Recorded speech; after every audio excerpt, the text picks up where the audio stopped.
Welcome to the deep dive. We're jumping into the stack of sources you've shared with us, zeroing in on a couple of really packed days for AI news, May 30th and 31st, 2025. Yeah, what a couple of days. I mean, it was everything from huge media companies making new kinds of deals to AI getting into fundamental science research. And popping up in courtrooms, Mm. even military applications. Exactly. It was all over the place. Absolutely. So our mission here for this deep dive is really to pull out the most compelling bits from these updates, try to figure out what they're telling us about where AI is heading. And why it matters to you, the listener. Right. We've got sources covering creative tools, new hardware, military tech, and yeah, those big ongoing debates about, AI's impact on jobs. Right. So maybe let's start with AI in the content world. There's a lot happening there, deals, some disputes, and just how it's weaving into public info. Okay, yeah.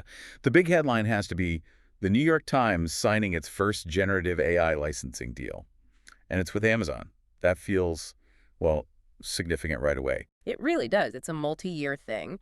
And basically, the deal gives Amazon access to Times content articles, recipes from NYT Cooking, even sports stuff from The Athletic. And the sources mentioned Amazon's got a couple of plans for it.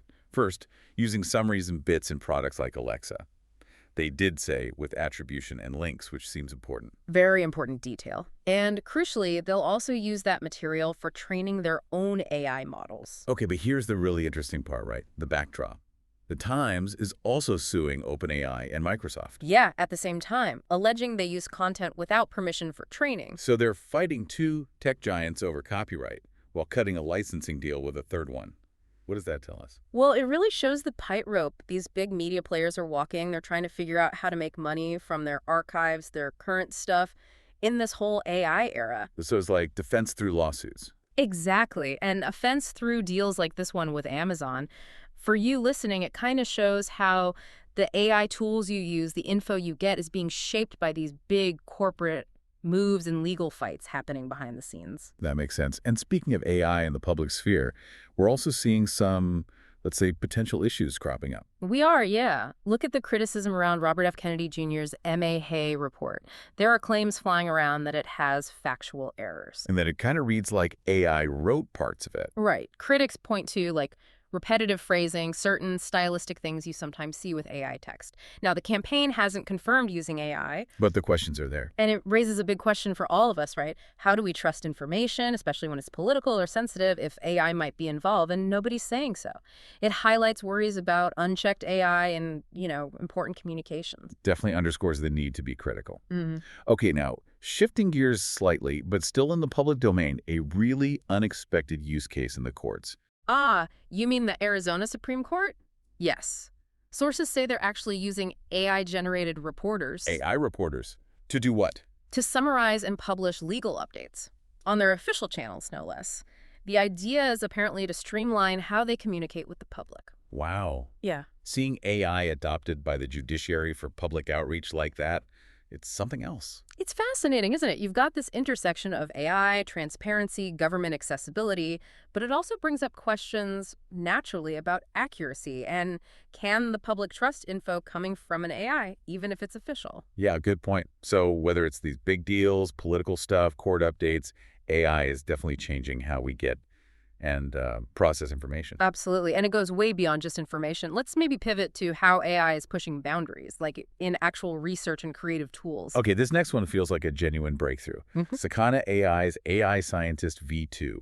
It apparently got the first ever peer-reviewed paper acceptance. For a paper generated entirely autonomously. That autonomous part is key, isn't it? It's huge. Okay, it was accepted at a workshop level for ICLR 2025, which is still significant. But the AI did the whole thing. Came up with hypotheses, designed experiments, ran them, analyzed the data, wrote the paper. No human guiding those research steps. So it's not just AI assisting researchers, it's AI being the researcher, in a way. Exactly. It signals that AI is getting capable of doing really complex end-to-end research on its own. Just think about what that could mean for, the speed of scientific discovery, how breakthroughs happen. Mind-boggling potential there. Okay. And on the creative front, there's news from Black Forest Labs. FLUX.1 context models. Right. These are for advanced image editing. They're described as generative flow matching models. There's a Pro and a Max version. And what makes them special? What stands out is they use both text prompts and image inputs together. So you can feed it text and a picture to guide the generation or editing. Gives you much finer control than just text to image. Okay, and they're claiming some impressive speed, too. Yeah, up to 8 times faster editing than some others, apparently. And they're highlighting things like good character preservation, keeping faces consistent, precise local edits, style transfer. And keeping things consistent if you make multiple edits to the same image. Exactly. They've even got a playground platform for businesses to try them out. For anyone creating or editing images, this sounds like a big step up in terms of power and precision with AI tools, more sophisticated control. So yeah, AI's capabilities are definitely advancing, from science labs to artist studios, which kind of brings us nicely to AI hardware and some big strategic moves happening there. Yeah, one of the most eye-catching ones was this partnership between Meta and Anduril, the defense tech company. Right, they're working on military headsets together. AI-powered military headsets, yeah. The system's called Eagle Eye, and the goal is advanced AR/VR headsets specifically for the U.S. military. How does it work? What's the AI doing? It integrates Meta's AI models with Anduril's autonomy software. The idea is to enhance a soldier's senses on the battlefield, let them interact with AI-driven weapons or systems. That's a pretty big move for Meta, getting into defense tech like that. It is. And it's also a reunion with Palmer Luckey, who founded Oculus and is now at Anduril. This definitely raises some big questions, though. A major consumer tech company making military gear. Ethical implications of AI and warfare. How these enhanced AI and XR capabilities might change things on the ground. Absolutely. Complex stuff. And speaking of big tech hardware plays, Amazon's apparently got something cooking too. Yeah, very hush-hush. A new internal team called Zero One within their devices division. And it's led by Jay Allard from the original Xbox days at Microsoft. That's the one. Apparently their mission is pretty broad. Invent groundbreaking consumer products, hardware and software, from start to finish, but no specifics leaked yet. So Amazon's clearly making a big strategic bet on next-gen consumer hardware. Could be smart home stuff, could be something totally new. We'll have to watch that Zero team. It might give us clues about future everyday tech driven by AI. From secret projects at Amazon to making things more open, Hugging Face is jumping into robotics now. Yeah, Hugging Face. Known for making AI models accessible, now they're doing hardware.